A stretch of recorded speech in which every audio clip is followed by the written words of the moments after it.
Watch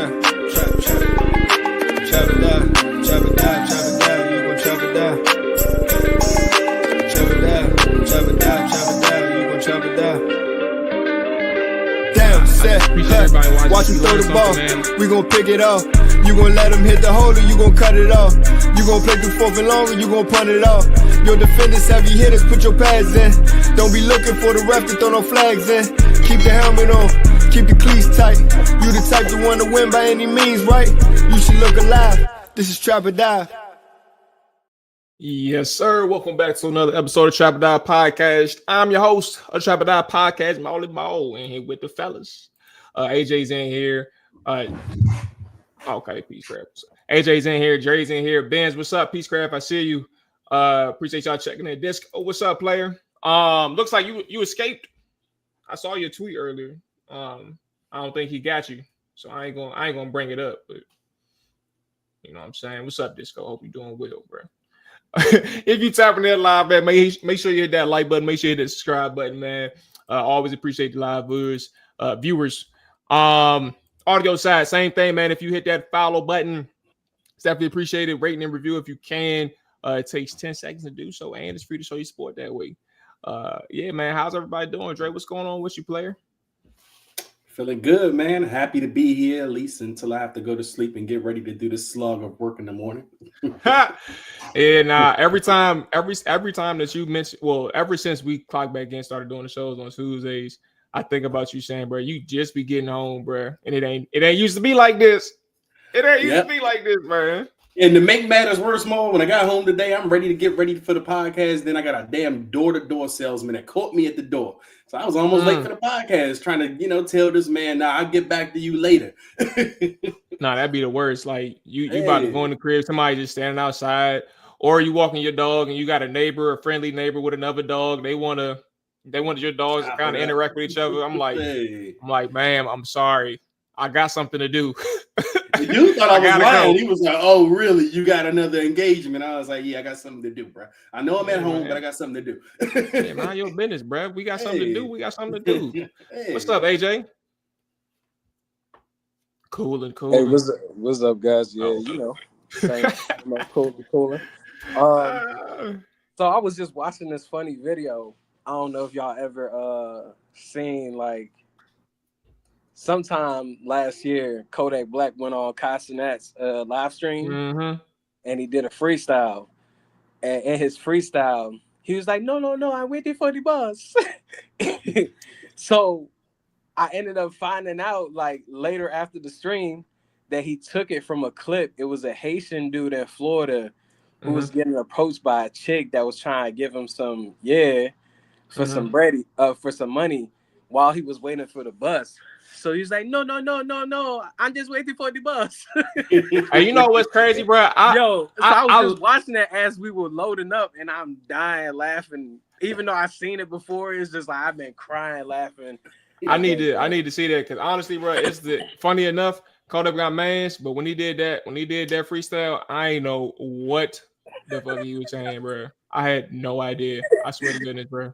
He's like, no, I'm waiting for the bus. I thought you was going somewhere else. I thought you was talking about what he did before he. You know what I'm saying? He was zooted and booted.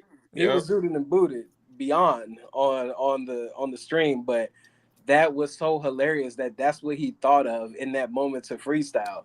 It was. I'm gonna send it to y'all in the chat. That joint is hilarious. Because all I keep hearing is a Haitian voice in my head. I'm just waiting for the bus. Ben said he saw that joke, bro. Okay, I'm the late one then. All right, man. All right, on the show, bro. I think. Well, AJ, I was telling Dre, like, I do like your question. I think if you wanna talk about it, you got your time to discuss it. I ain't really real versed at the positions just yet, but I do want you to. We do definitely need to talk about that, because I mean, edge rusher honestly is going to be at this point of free agency is going to be up on the top of their board. That one position among some others, but edge rusher is going to be up there. But yeah, I think for us, we've had a week of free agency, a little bit over a week now. Honestly, I think 8 days, and I mean, Washington has made several moves, acquisitions, trades, etc. I mean, lump the trade in there. They got 2 trades, but good enough. And honestly, I think you look at some of these positions. Let me pull up all of their acquisitions to this point. And then they made some re-signings as well. Shout out to everybody who did think they was going to re-sign some of their players. I think honestly, like matter of fact, let's start with OZ. While I take some time to bring up the re-signings and some of the acquisitions over the last few days.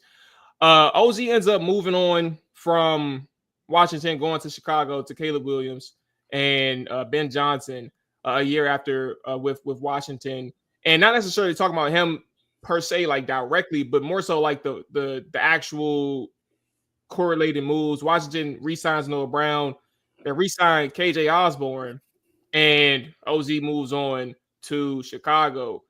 I mean, they let Diami walk. I think for Washington, what was interesting out of that whole interaction or that whole situation is the fact that they do bring back KJ Osborne. I told people when it happened, I personally didn't think too much of it. I did think it was interesting, but like in terms of like his future with Washington, I think honestly, like the correlating between him and OZ was the fact that I think whatever happened during his time on the practice squad, I think that he thinks he has a legit shot to compete for a roster spot here and like actually be a contributor.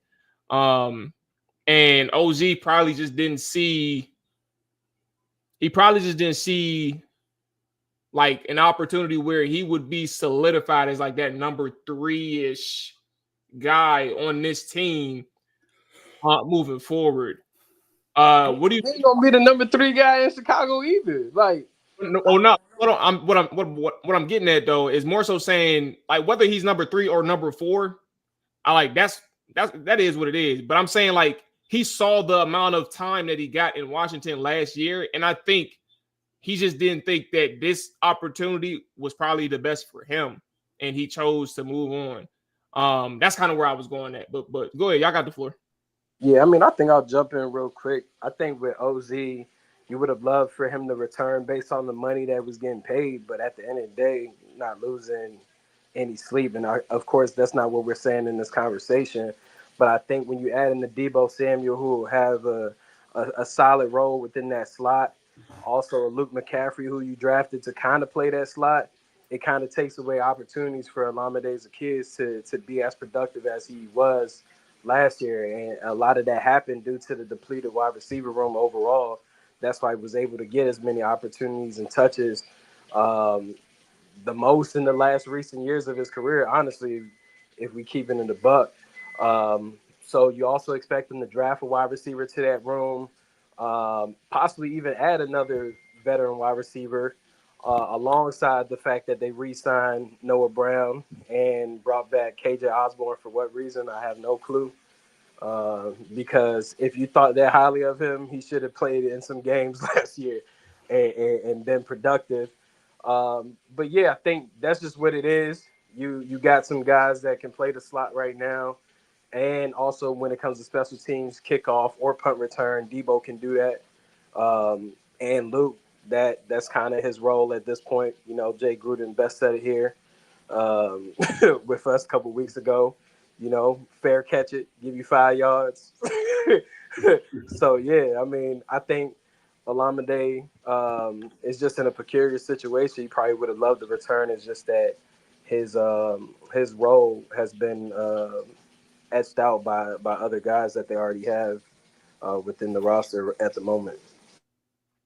Yeah, I think it's just as simple as that. Like pretty much it's a numbers game. And last year coming into Washington, there was plenty of opportunity when you look at that wide receiver group. You know, you had Terry, then who else? Like Noah Brown wasn't even on the team when OZ had signed, you know, here. So there was plenty of opportunity for the playing time. But now it's, where does that opportunity come in? Do I have to wait till someone gets injured to kind of get that kind of bigger opportunity? And I know AJ said that he's probably not the number 3 in Chicago, but then I know Chicago lost Keenan Allen, so he may be the number 3 over there in Chicago. I think there's more probably opportunity for him over there in Chicago versus here.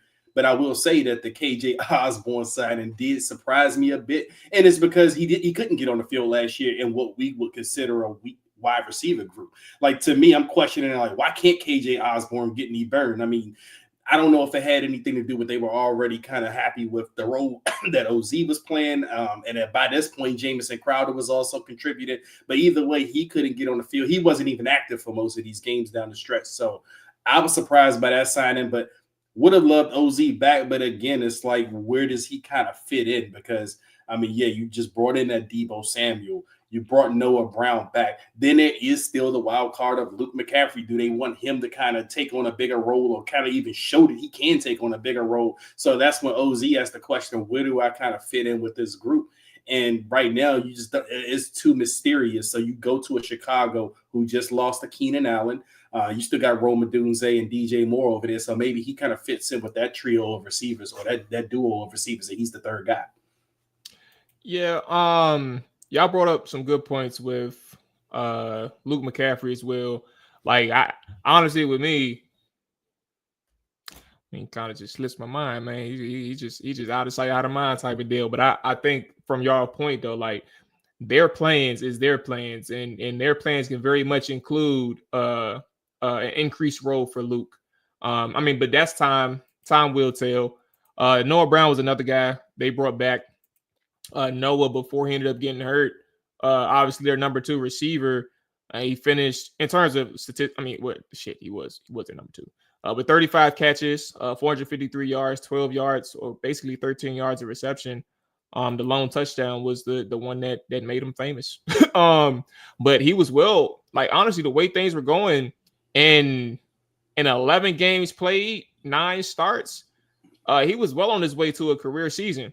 And that doesn't necessarily mean like 1,500 yards, 1,200 yards, but he was probably pushing his career high in the NFL was actually last year with Houston, 567 yards.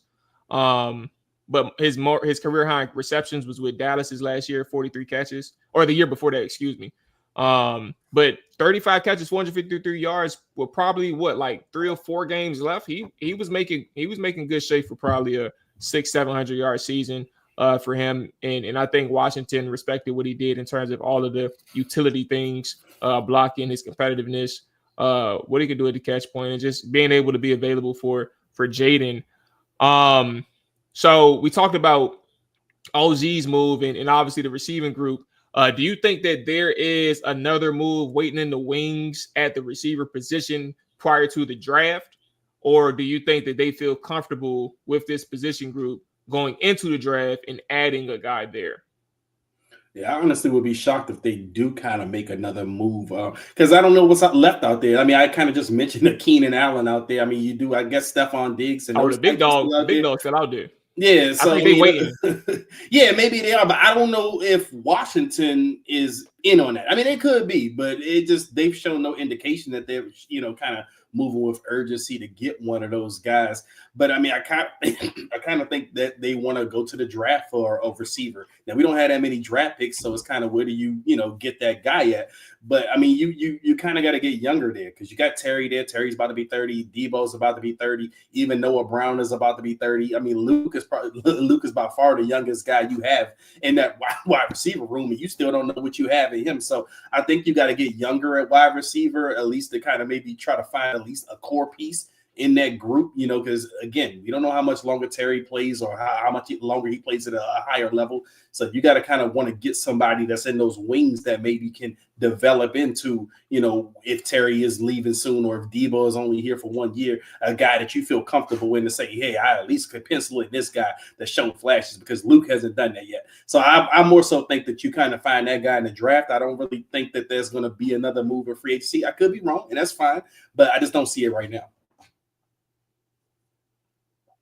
While I wait for AJ, I'll go last. But the chat saying Disco says he doesn't think that they'll make a move before the draft, but they do need a speedster. And he mentioned Turpin. Turpin a little. I mean, I know what you're saying in terms of just general speed, but he's like their utility guy. He does the special teams, and he makes plays as a receiver, but like he's limited in terms of what he can bring as a wide receiver due to his size. but I get exactly what you're saying. I do agree that they need somebody who can help take the top off the defense. And Peacecraft mentioned we need a backup Debo. That sounds like Luther Burden. There's other people out there too in the draft, but AJ, you got thoughts on if they'll make a move before the draft or if they'll wait till draft time? Yeah, I mean, draft time, I think you definitely got to consider who's available first or even second round. I personally like maybe second round going after Isaiah Bond. I think that's a speedster, someone whose speed definitely you can see on the field. You add him into the mix of what you got, you can stretch the field overall, and someone who could also be an impactful player in special teams as well. So, I mean, we'll see how it all plays out, but I definitely think that they're adding more to that wide receiver room, free agency and draft. I think right now, Noah Brown and KJ Osborne could possibly be camp bodies, honestly, depending on where it all plays out. Wait, you said Noah Brown and who? And KJ Osborne. You don't think? Well, I do get where you're coming from because the biggest example was last year with Houston cutting Noah Brown. But honestly, I'll just leave it up.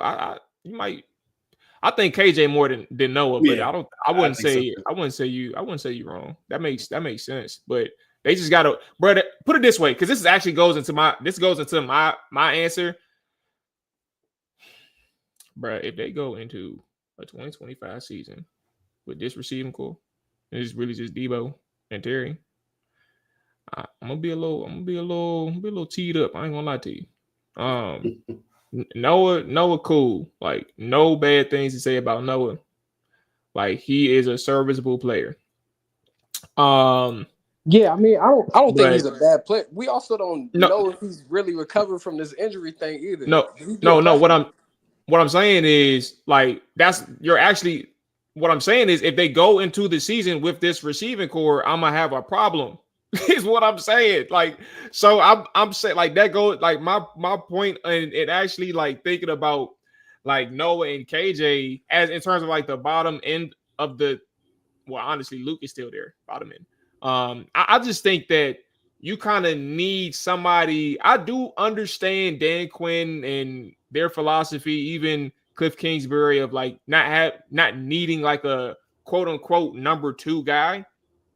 But you need somebody who's going to be, like, somebody who can eat receptions up every single down. Like, every single drive. Like, somebody that you can really go to. And I'm not saying that, like, you can't find touches for Debo, but, like, there's periods at a time where, Terry has games where he's not even, or he's like 2 catches a game. And respectfully, like, it is part of the offense. You see how Jaden moves as a quarterback. He's a very efficient quarterback. He goes within, he has his pre-snap reads. He understands who to look at. He understands where to look. And that may not be able to, be the day for Terry, but you need somebody like at that receiver position, or maybe even tight end. But you need somebody that can really. I'm going to ask you what you think is more important to add at that receiver group. Do you want that boundary receiver, or are you more looking for the slot guy? Slot. I think you need slot. I think you need a bona fide slot guy, who can win quick, who can manipulate defenders in zone and man, and somebody who's strong at the catch point.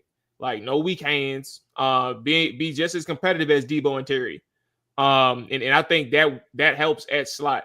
I think when we had that conversation about Christian Kirk, I think it applies because Debo can still maneuver in the slot and outside. So that works for me. And I think if you can get you a slot guy that you could trust, like Ladd McConkey, bro, like, I don't expect anybody to come out here and to look just like him. Like, that was an incredible rookie season. And I'm not going to sit here and say, I need a Ladd McConkey, but you do. But you, like, if we can get somebody who can really threaten defenders throughout the entire route phase, like, I love that. And he got to be able to get some he got to be able to threaten to get a couple catches per drive, bro. And I think that's kind of how I look at the need at the position. That's kind of my thoughts, man. All right, so receivers cool. I think defensive end, we kind of hinted to a. Hey, Mual, can I jump in real quick? What's up? You said that you felt like slot was more important. No, in terms of what we needed at wide receiver, yeah. Man, I think you need a speedster, like a guy that's a bona fide deep threat. I think that's why I mentioned Isaiah Bond. May not look like it from a statistical standpoint, due to Quinn Ewers not being the best deep ball passer. But he's definitely somebody that can stretch the field and bring a little oomph and threat to that offense. I mean, yeah, I don't know. I see Zach Ertz and Debo controlling that slot. I don't know how you feel before we go on to the next subject. I like Zach, and I like I just don't when I view slot, like I don't think, like, if anything, bro, like what is their plan for Luke? Like, because Luke would probably be the slot man. So, like, and I'm not saying primary slot, but when he gets on the field, that's probably where we're going to line up. And Noah plays all three positions. So, like, that's why I'm like, if you can find somebody, and in speed, you can find somebody who's fast in the slot, but like that's kind of where I'm like, it doesn't, for me, I don't see the current receiver group being able to hold down the slot position by himself, where it's like you don't even have to move him. And that's kind of where my head is at. But I do think Zach Ertz is going to play a role, but I don't think he's about to be on the field. Like, honestly, I don't know how many snaps. What's his snap? What's Zach Ertz snap percentage? Let's see. Especially at 35 years old, bro. I wouldn't want to keep him off the field, but he played, 66% of the snaps. I think that's a good number. Probably think it'll be the same this time too. We'll see, bro. But I do think Slot is a guy, but I also think that if you can find Slot is a position, but I also think I don't think it's going to be a 4-7 guy. Like, I think you could probably find a 4-4, 4-3 slot man. But I just kind of leave it there, bro.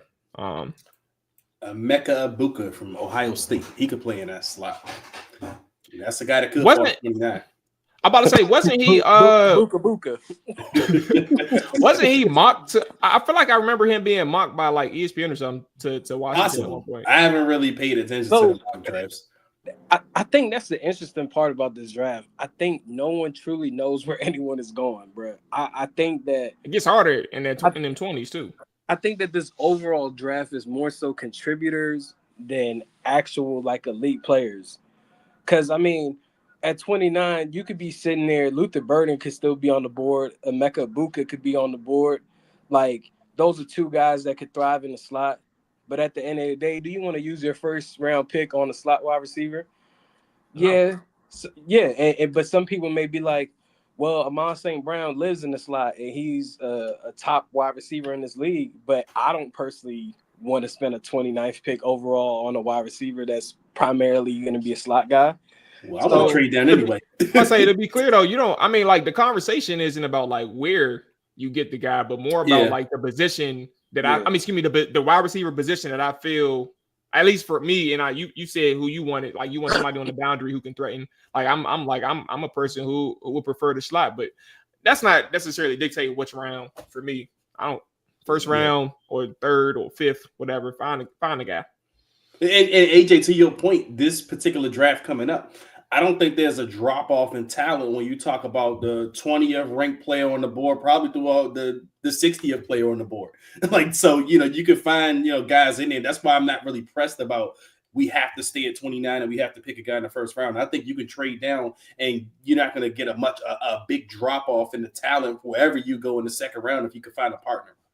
So then that kind of gets into why Adam Peters been trading these picks.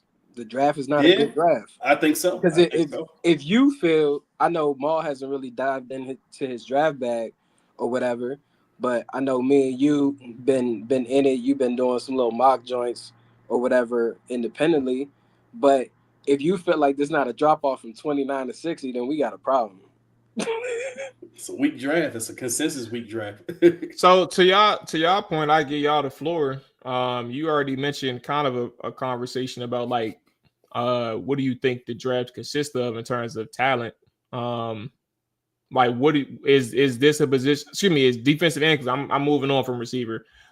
Is defensive end for Washington like a position where you think they have the potential to find like elite talent, or is this something where it's like they kind of need that a contributor as a pass rusher? What do you think? I think it's so many edge guys in this draft. I mean, just alone when you kind of see the Commanders team page on Twitter, they throw out these little mock draft Mondays. I done seen about 5 or 6 different edge guys mock to us. Like even today, they met with the kid from UCLA, the edge rusher, and he wasn't even. Yeah, he hasn't even been talked about being drafted in the first round. Like this is a kid. I've seen him mocked anywhere from 5th to 7th round, but now they're saying he's skyrocketing up the draft boards, and Washington has him in the top 30. So, I mean, to your point about whether you can find an elite guy, that I'm not sure of, but I do think you can find somebody in your scheme that can cause havoc. You know, if you can scheme him up well. I mean, this particular kid, I do think he's a bit raw, the UCLA kid. I'm gonna tell you about. I ain't mean to just cut you off, but I'm gonna tell you about that person who said that, respectfully. So I remember the name now. I screenshotted some stuff he said a long time ago. I'm like, bro, I don't think you should continue. Yeah, no. I mean, so when you think about kids like that, the edge rusher, like him.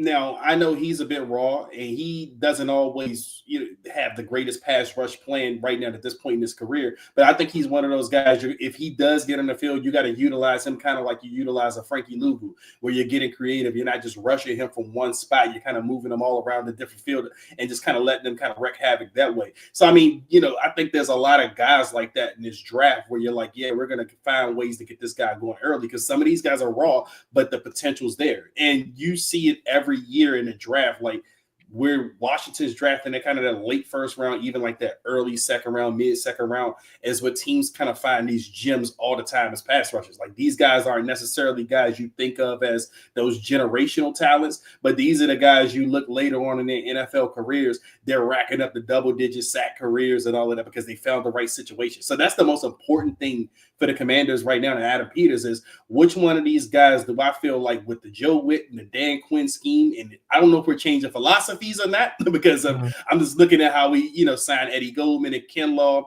if they're doing something different. But yeah, the most important thing is you're finding somebody within that defensive draft. If you're going that edge rusher route, who can fit in my scheme? Who's that kind of guy that we can turn into a bigger player than we may think he is, or anybody else may think he is. So that's what I think this draft is full of at the edge rusher, and it is deep. Yeah, I mean, I think the edge rushing class has a mixture of different guys. Like, what do you truly want? Do you want someone that can bend? Do you want someone that's more so an edge setter in the run game? Do you want someone that might be a combo? Do you want someone that has like length and can play it a certain way? Do you want someone that has a hybrid mix of being able to get in a 4-point stance, 3-point stance, whatever? Like, that's the interesting thing, man. It's, for me, I think that is more so contributors within this draft, but depending on how they're deployed, they could possibly be a lead in some regard. Like, let's take someone that is being mentioned heavily, Mike Green from Marshall. I got a problem with him because of the bump that he played against. Like, he put up some great numbers, but it's like, bro, you going against like Stony Brook, like, like, come on, bro. Like, is he an every down guy? I understand. I understand that he has athleticism, and I see it. I could see the potential in him, but at the same token, if I got to compare him to a Donovan Izaraku from Boston College, I like him. That's one dude I like.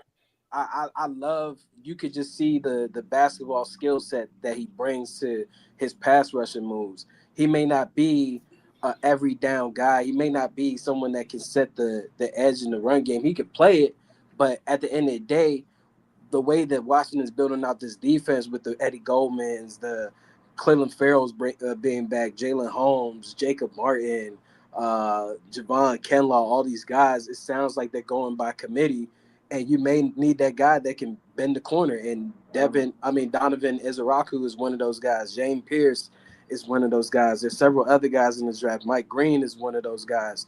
But I just think that it all depends on how the draft plays out. I personally, my darling, as they would call it for the NFL draft, is Donovan Ezeraku, just because you could see the edge, the get off is insane, bro, and the moves, like you could see the opportunity is there for him to learn some more technique a little bit, but what he already brings to the table and going against ACC talent, like that speaks volumes to me. Landon Jackson out of Arkansas is another guy, and that's where I just struggle with Mike Green, bro. Is like I see it, but it's like the bump ain't there, man. The bump is not there at all, and he also has short arms.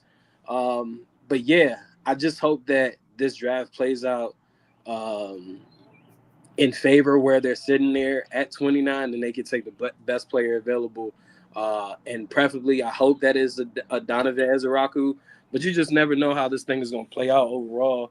I just feel like they're in a situation where it's not that many Ben guys, and I think that's what they truly need at that position right now. Everyone now is pretty much just like stand-up guys trying to power rush. Dorrance Armstrong, Clinton Farrell coming back. I don't really know much about Jacob Martin's game. I'm not gonna sit here and pretend like now he does have some bend. Yeah, Who Jake Martin? That's the dude from Chicago, right? His last thing. Mm-hmm. Yeah, I have no clue about Buddy. So, but I do know what everyone else brings to the table. I mean, we've seen what Jalen Holmes could do. We've seen what Baptiste could do. I just think they don't have enough Ben guys.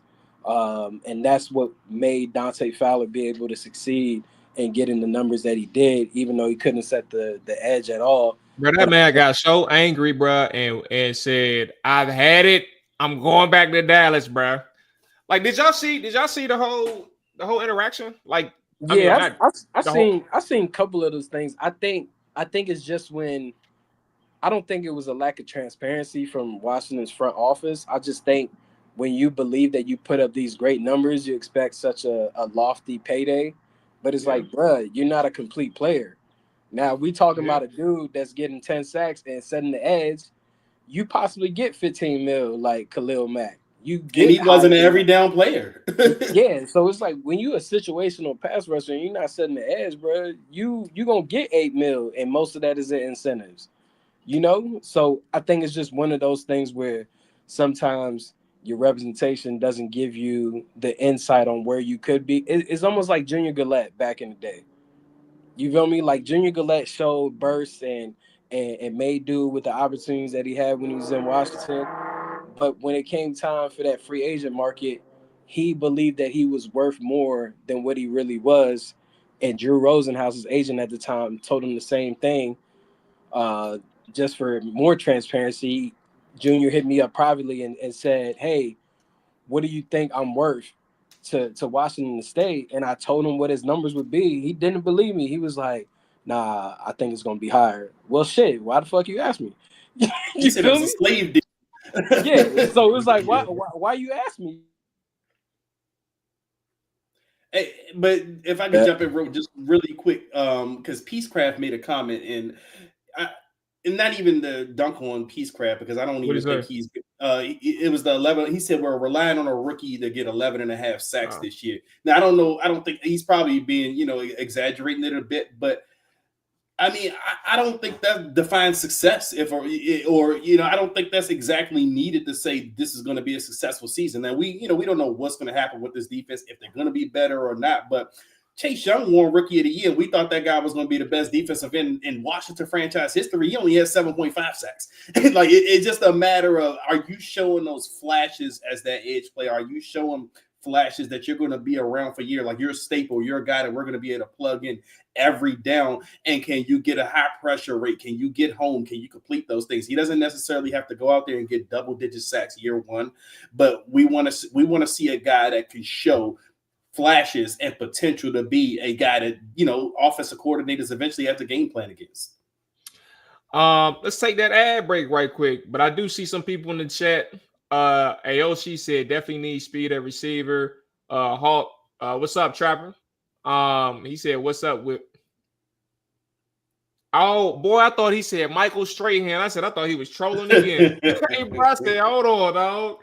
Michael I can't even pronounce that. I think you trolling in general. Still ask about Michael Strachan, that whatever that practice squad guy. We're talking about the practice squad wide receiver from the Bahamas. Yeah, you know what's crazy? He's a good dude, man. He's good friends with one of my clients, so they played together in the for Indianapolis. Yeah. Solid dude, but he ain't making the team. Yeah, Hawk, leave me alone, bro. But what's up though? Will said they need to try to get Jaden Higgins, 6'4", 4.4 speed, big play threat. Peacecraft, you already mentioned that one. Rev God, what's up, big dog? Edge, running back, receiver in that order. Mual said it's like I like the fact that guys like Green will be overdrafted. That means some will fall. Disco loves Landon Jackson. Peacecraft, Joe Witt about the blitz to get pressure. We gonna see, bro. Who knows, man? I think the crop of guys is to be determined. Somebody did ask, what do we think about that defense to this point? Do they think they was able to, well, somebody asked me last week, do they think they'll be able to compete with Philly? I was like, bro, it's too early to tell. And they did sign a whole bunch of guys at this point, to kind of round out that defensive end and defensive line group. New faces, you never know what that chemistry looks like. To be honest with you, and who knows, maybe a prolific pass rusher can set them over the top in the draft. So who knows Peacecraft. But I also wouldn't be scared about blitzing like that. Like if you can blitz and get home, then it works. So we'll see. Disco Javonte John Baptiste could be a dude. And Disco also gave AJ credit about I remember that one about the Junior Gillette conversation that you had. All right, let's go ahead and get into it. Let me tell y'all over here on this Trap or Dive channel about them good old people over there at Underdog Fantasy. You know what time it is, man. It's March Madness, and with March Madness, you can grab your phone and get your dancing shoes. It's time to make entries on March College Basketball with Underdog. Nothing beats March Madness. It's actually a game going on right now as we're doing this show. Bring the fun of a bracket to every game day by making entries on Underdog. Underdog is one of the leading sports apps, and you can play now in your state. Do you want to win up to 1,000 times your money? You can with Underdog. To play, just choose whether a player will go higher or lower on one of their stats, such as points, assists, rebounds, and more. We got all your favorite leagues, teams, and stars to choose from. You can create entries with all basketball selections or mix and match across other sports. You can play with as little as $1. And if you get everything right, you can win up to 1,000 times your money. So turning $1 into 1,000 with just your hoops knowledge. Millions of fans have already won billions making plays on Underdog. Their app has over 100K 5-star reviews and millions of players. And this week on Underdog, let's see who we got in the NBA, man. James Harden and Cleveland Cavaliers. That's going to be a good one. Cleveland Cavaliers play at 10:30. When is this? That's tomorrow. I mean, that's tonight. My bad. I'm tripping. And they have James Harden at 22.5 points. I am going to go higher than that. I'm going to hit higher on James Harden, 22.5 points. Ibaka Zubac. He's at a 30.5 PRA. And I am going to go lower than 30.5 on his PRA, points, rebounds, and assists. Darius Garland, 25.5, or he has a 28.5 points, rebound, and assists. I am going to go, I think I'll go higher on his PRA, 28.5. And then let's get down to Donovan Mitchell, 33.5 PRA, points, rebounds, and assists. I'm going to go higher. So I got Donovan Mitchell, 33.5, higher PRA. Darius Garland, 28.5. I'm going to go higher. Ibaka Zubac, 30.5. I'm going to go lower. And James Harden, 22.5 points. I'm going to go higher. And that's what I got for tonight. Download the Underdog app and sign up now using promo code TRAPORDIVE to unlock a special offer up to $1,000 in bonus credits when you make your first deposit. Join in on the fun when you sign up with promo code TRAPORDIVE. Claim your special offer today and get up to $1,000 in bonus credits instantly upon first deposit. must be 18 plus, 19 plus in Alabama, Nebraska, 19 plus in Colorado for some games, 21 plus in Massachusetts and Arizona, and present in the state where Underdog Fantasy operates. Void where prohibited. Terms apply. Concerned with your play, call 1-800-GAMBLER or visit www.ncbgambling.org. Arizona, call 1-800-NEXT-STEP. That's 1-800-639-8783 or text NEXT STEP to 53342. If you're in New York, call the 24/7 Hope line at 1-877-8-HOPE-NY or text HOPE-NY to 467-369. Let's get back to the show. As always, let's go ahead and get that like button hit. And if you're new, hit that subscribe button. We definitely appreciate that. As well, shout out to everybody that's in the chat watching live. We were talking defensive ends, but we also have a couple conversations to be had about offensive line. I think honestly, for as much, I don't even know if it's a real conversation. Like I think the first five is set, but they also did sign who is this? Nate Herbig. Yeah, they signed another center today that I'm missing on my list. Tackle today. Yeah, what's his name? I missed it. Yeah, I missed it.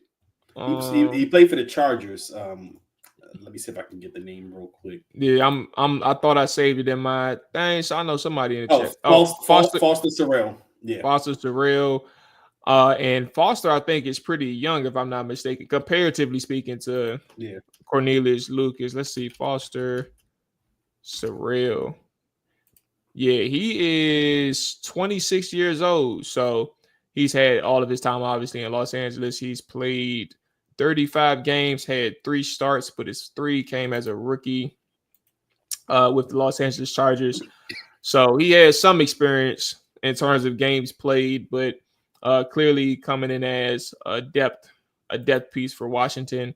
Who knows what his future turns out in terms of actually being like a swing tackle. I think he plays primarily on special teams, it looks like, in terms of his major snap percentage or snap count.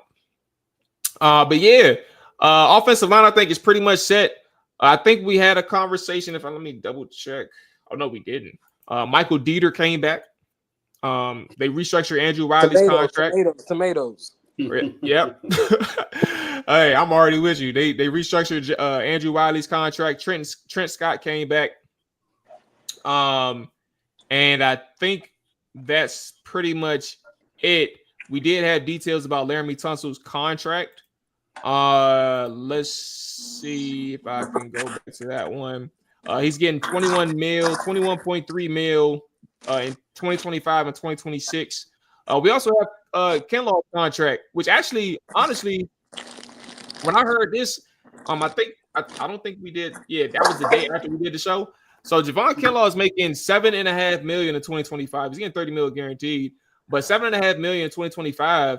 And they can save bread if it doesn't work out after 2026. He's making $18.4 million in that year, and then $19.10 million in 2027. So I think for Washington, the number is large on the surface, but this is an opportunity for Kinlaw to actually just more so prove himself than anything. 7.5 is a good number for your first year, especially off the years that you had. Like there's question marks surrounding your game, and I think that's what Washington sees too. But they give him an incentive. Like if you play good and you earn your stay here, you're going to get paid handsomely. So I think. What do you think about those two contracts initially, and then? Because I like the setup, especially with Laramie making 21.3 mil the first 2 years. Like, who's good? Ronnie Stanley getting banked, and they was ready to go after him. And I think it was another dude that I'm not remembering right now, but Ronnie Stanley was on their list. Well, with Laramie, I don't know if he's actually going to play out those 2 years on the deal that he has right now, because we may be talking about an extension with him soon. I know that was one of the questions, they asked him in the presser. He didn't want to elaborate too much on it. He was just like, yeah, me and AP know where I stand. But Laramie want to get paid, but he's probably okay playing this year on the contract, but it's probably going to be something going into next year that they're going to start talking that extension. So, but right now you have him on kind of a bargain for the left tackle market. And Kinlaw, I mean, yeah, you know, the deal looks better than it initially looked. I mean, when we first saw the numbers, it said, 3 years, $45 million. And you're like, man, Kinlaw's getting $15 million a year, and he wasn't even that good in New York. But again, I mean, it looks a little bit better when you talk about how it's structured and how you can have a pretty fairly easy out in 2026 if it doesn't work out. But so those contracts are fine. I think they was pretty smart in how they approached this free agency in general. I mean, they didn't, from what I heard, Adam Peters, they had a number on guys like, this is the number. We're not going over our number. We're going to pay this number. And I think they were successful in that. Like, even though they had this, kind of hypothetical money to spend, and folks are kind of looking at that like, oh, we're rich. We got money. The team didn't want to go out there and, give out a bunch of irresponsible contracts and everything. So even with the stuff that they signed, the deals that they signed, they're easily to get out if things don't work out, and it leaves them flexible in years future. Because, I mean, in a couple of years, we're going to be talking about that Jaden Daniels deal, and that's going to be something. So you got to be ready for that. Yeah, I don't even want to think about the numbers he's going to have. Like, I know it's going to be fair, but just me hearing the number, I'll probably have a heart attack. Oh, my God, bro. Can I get $2? Hey, bro. I definitely like the Kinlaw contract. I think it's fair to the organization and fair to him. If you succeed and thrive within this structure, you'll get cashed out. And I think that was a fair deal for him, especially, coming from being a former first-round pick and just having his experience with the Jets, not necessarily having the most productive numbers to garner maybe a contract like that, but the potential that AP sees within Kinlaw and the rapport that they have with one another, he pretty much set up the contract to where it's like, hey, man, if you do your thing, you get cashed out. And we also win with a great player. If not, you still make some good money to add on addition to what you've been making before. And we just go our separate ways. But I'm believing in your talent and your ability and what you could do for this culture and this organization. When do you think Tunsil contract extension may take place? Like, do you think it's going to be after the season? Like, he'll work through 2025 and then he'll try to get that extension after the season? I think it might be an extension maybe a week or a couple of days before the opener. I think you just want to be proactive. You just also want to get familiar with the player, have him in your locker room, see how he maneuvers. And I think that extension probably happens before week 1. So you paying him before you pay Terry? Hell yeah. AJ don't want to pay Terry at all. I mean, we ain't bring that up as a subject. So I know it's 7:55 p.m. I wrote y'all probably in the chat, like, what would y'all do with that? But I don't know if that was going to be a subject tonight or not. Well, it's a good cliffhanger. But I do think for the sake of the, like, what we just brought up in terms of extensions, I think it was applicable because, Terry is coming up. He's in the same situation as Laramie. The only difference is that one got traded here this year. But they both need new money. Debo too. But we'll have those conversations. That's my point exactly. That's why I asked the question, because it's like Debo trying to get paid as well. But my point is, why wouldn't you? In Terry's case, why wouldn't you pay him?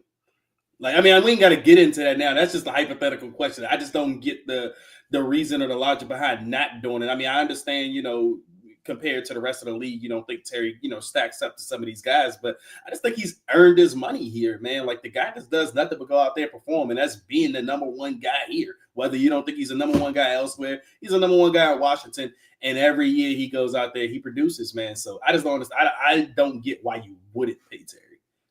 On the next episode of Trap or Die Podcast. I do like this conversation. And Hawk mentioned a good point with Deron Payne. I don't expect him to restructure, but I think we can add that into the conversation too, Hawk, honestly. That's a good deal because, I mean, solid year, but not good enough. That makes sense. So we'll discuss that. But we do got a few other moves that's actually pretty interesting. Jonathan Jones obviously signed to, and I think they did some things with that cornerback position that's good, but is it good enough? Let's end the show with this question, and then we get up out of here. Like, point blank, where have the Washington Commanders gotten better a week into free agency? Where y'all at? I guess I'll take a stab at this first. Definitely two places. I mean, obviously, we talked about this last week. The Laramie Tunsil deal made the whole offensive line better. I mean, it's still the big question of where does Brandon Coleman play? I mean, I think I've seen some rumblings from John Keim this week that he might be playing right tackle, which is kind of a surprise to me because I kind of thought he would be kicked inside. But either way, I think you benefit from Brandon Coleman playing somewhere else on that offensive line with Laramie Tunsil over there on the left side. Like, you're going to get better at two spots. I mean, you got better at wide receiver just with the Debo trade, obviously. I mean, I don't know how much better. I mean, but he's a playmaker. You added that. But my favorite signing, Mual, you just mentioned him, and this is a guy I really think, makes this secondary better, is Jonathan Jones. I mean, Jonathan Jones has been, really a good player for the Patriots every year of his career, Super Bowl winner, all of that. And you got to think about who you replace with him. You replace Benjamin St-Juste, or you can put Michael Davis in that conversation with Jonathan Jones, a proven NFL veteran. Like that's so big for that, cornerback room. I mean, depending on, I don't know how you feel about Marshawn Lattimore at this point, but if you're just going by what he's accomplished in his career, I mean, he's been a number one corner in his career, borderline top 10 guy. I mean, I don't know how much we want to take last year and say, man, that was just an anomaly. We'll find out soon, but I'm going to go with him and bank on him being the guy that we traded for, the guy that was a beast and a stud in New Orleans all those years. Just hopefully he's healthy. But him coupled with Jonathan Jones, Mike Sanford, and we can even throw in the safety Will Harris. Now, it's questionable if Will Harris is an upgrade to Jeremy Chin or not. I think he's probably better in pass coverage, but overall, does he make this defense better? That's going to be to be determined. But I just think that Jonathan Jones signing alone really makes that secondary better. Now, the question mark is, did you get better at the defensive line? A lot of people will tell you no because they don't like what Javon Kinlaw did with the Jets or with the 49ers.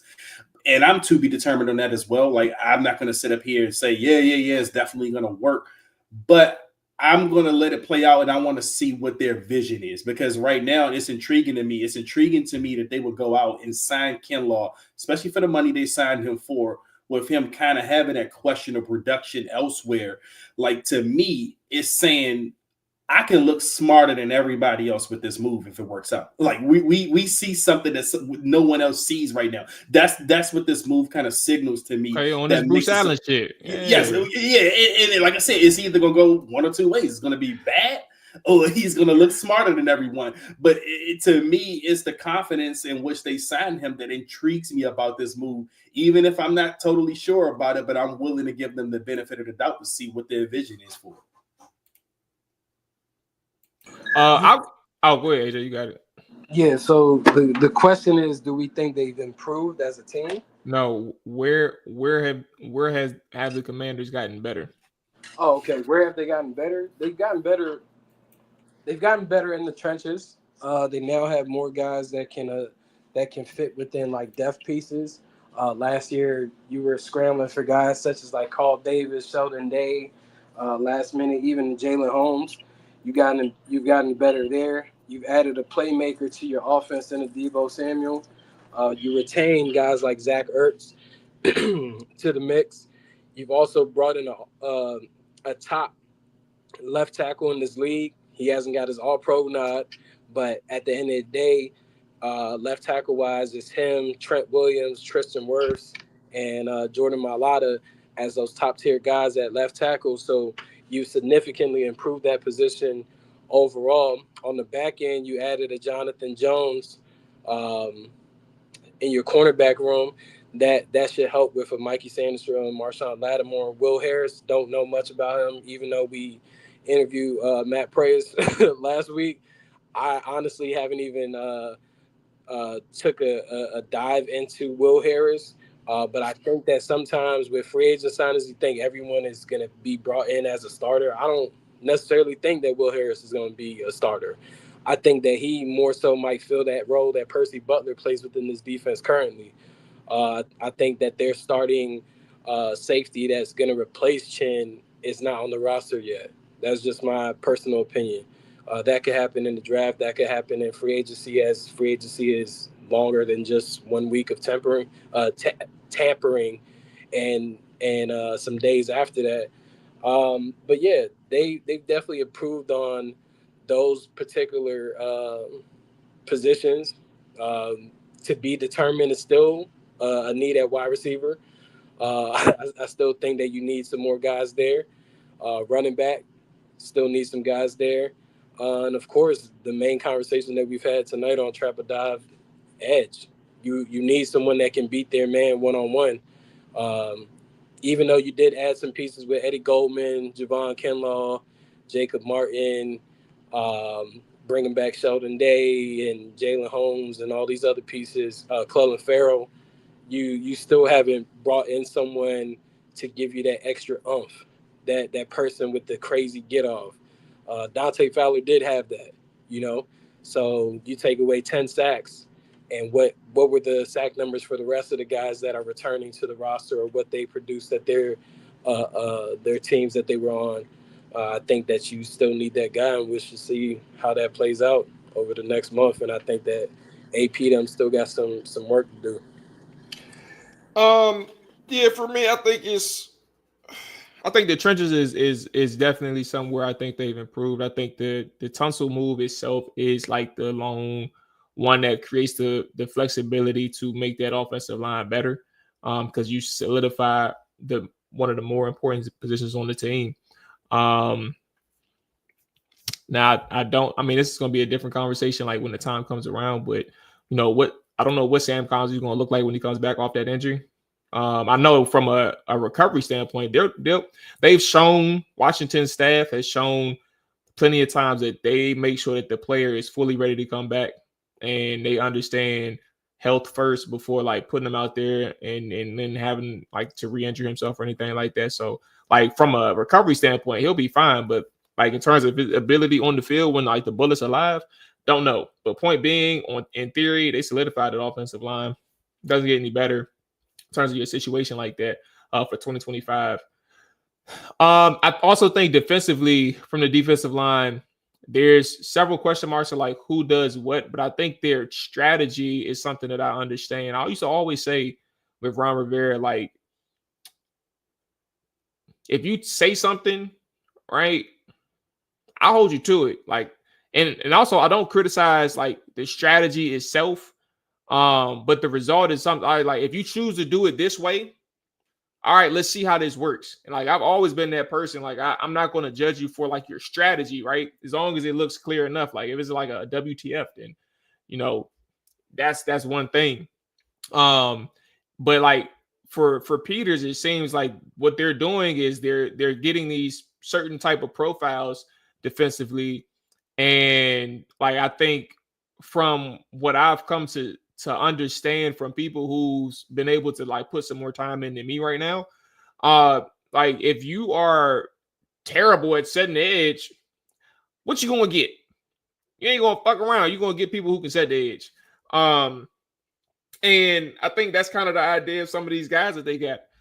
They know that they need pass rushers, so they got some situational rushers in terms of like what they bring in terms like their strengths as a pass rusher. We'll see how that works out for them. We know what they need, so I'm not going to reiterate what AJ said. And then I think from I think offensive line, defensive line is one thing. I think cornerback did get stronger. Noah coming back probably like your depth guy, but Jonathan Jones, Mikey, and Saints guy. Damn, I don't know why I'm drawing a blank on them, but like those three are your top three dogs. And what's also underrated about the situation is like Will Harris coming here as your safety. Like he played with Marshawn Lattimore. Like nobody helped me. Wow. They played together. So they actually have a rapport on the field. And I think that's something that's going to be interesting to see, like how that like contributes to the dynamic of the unit all together from a DB perspective. So I do think they get better at cornerback. Safety, is to be determined. When you lose Jeremy Chin, like knowing what he provided, I don't think that he was irreplaceable, but I do think he fit in well with who they were as a unit.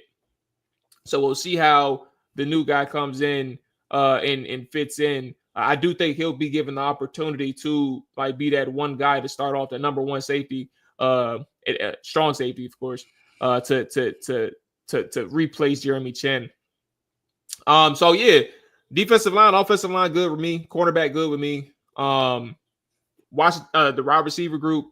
I think your top two is solid. I think you can get better, but I do think that they did get better in terms of adding in that type of playmaker that Debo brings. That's a solid couple positions, you know. We'll see how things go, bro. So what do you grade it so far for you? A grade? Oh, that's this point. I would say a grade is. I'm never good with these, but I wouldn't say no lower than a B. I say B flat. I honestly would say B plus. I push more B plus because I think Laramie is like literally a top 5 player at his position. And I think Debo, like I told y'all when I saw his tape, like I was like I don't understand like the narrative around him. I'm not saying he's like a superstar, but I didn't see wash, I didn't see bum, I didn't see incapable, I didn't see like even when he was fat, quote unquote fat, like I didn't see a person who played fat. So I think that he's like in terms of a playmaker at his position, I think he's still like top 20, and that's good enough. So yeah, I would say B plus. Now I talked it out. All right, grades. Let's get out of here with grades. Then you ain't got to explain yourself, but what you say? I go with B plus as well, and I'm just gonna be really quick with my explanation. And it's you have to go that high because if you look at this offseason and what they entered it as, I think they entered this offseason with 3 major goals in hand. Like we got to add a playmaker, we got to get better in the trenches on the offensive line, and you probably want to add an edge rusher. Now they didn't add the edge rushers, which is why I can't put them at the A group, but because they were able to accomplish the other 2 things by getting better on that offensive line. And they added a playmaker and a Debo Samuel. That's a B plus. That's a successful offseason, and I think your team got better. Wow, I looked up and AJ in here. All right, perfect. I'm gonna just say AJ graded them an A plus when they brought back Noah Igbenogany. All right, but that's gonna wrap it up for us. Y'all take it easy, stay safe. Until next time, R32 is live tomorrow. So the fellas will be back live then. And then AJ, Dre, and I will be back next week with another episode. Take it easy. All the good stuff. We out here.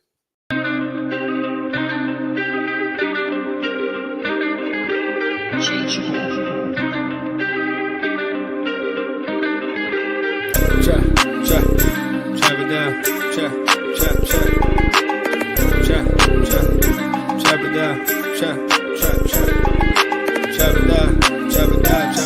You gon' chop it down. Chop it down.